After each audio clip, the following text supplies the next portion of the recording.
कोई भी पूजा पाठ हो, आरती हो, इस दौरान शंख जरूर बजाया जाता है। कहते हैं कि किसी भी शुभ काम की शुरुआत शंख बजाकर ही की जाती है। इतना ही नहीं, शास्त्रों के अनुसार शंख में देवी देवताओं का वास होता है, इसलिए कहते हैं कि घर में पूजा स्थान पर शंख जरूर रखना चाहिए। लेकिन अक्सर लोगों का सवाल होता है कि हम अपने घर में कितने शंख रख सकते हैं, या घर में 2 शंख रखने से क्या होता है। एक घर में 1 शंख रखें या 2 शंख।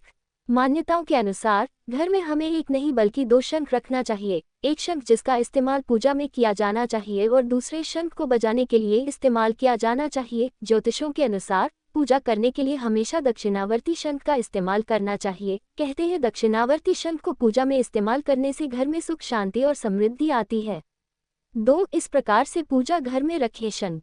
जिस शंख को आप पूजा घर में पूजा के लिए रख रहे हैं उसका इस्तेमाल कभी भी बजाने के लिए नहीं करना चाहिए, बल्कि शंख में रात में पानी भर कर रखना चाहिए और सुबह इस पानी को पूरे घर में छिड़क देना चाहिए। ऐसा करने से वास्तु दोष से छुटकारा मिलता है। मान्यताओं के अनुसार जिस शंख की आप पूजा कर रहे हैं उस पर घर के बाहर के लोगों की नज़र नहीं पड़नी चाहिए। ऐसे में हमेशा इस्तेमाल के बाद इस पर एक साफ लाल रंग का कपड़ा ढक दे। इससे माँ लक्ष्मी प्रसन्न होती है और धन धान्य का आशीर्वाद देती है। 3 हर रोज करें शंख की पूजा। मंदिर में जो शंख आपने पूजा के लिए रखा है, नियमित रूप से उस शंख की पूजा करनी चाहिए। इतना ही नहीं, घर में इस्तेमाल होने वाली घंटी की पूजा भी आपको करनी चाहिए।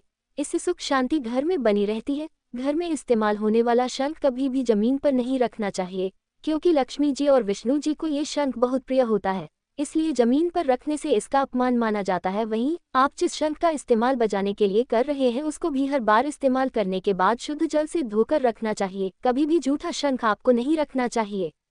डिस्क्लाइमर: इस लेख में निहित जानकारी विभिन्न माध्यमों, ज्योतिषियों, वास्तु दोष, वास्तु ज्ञान, पंचांग, मान्यताओं, प्रवचनों, धर्म ग्रंथों से संग्रहित की गई है। इससे बीटी मोटिवेशनल का कोई लेना देना नहीं है।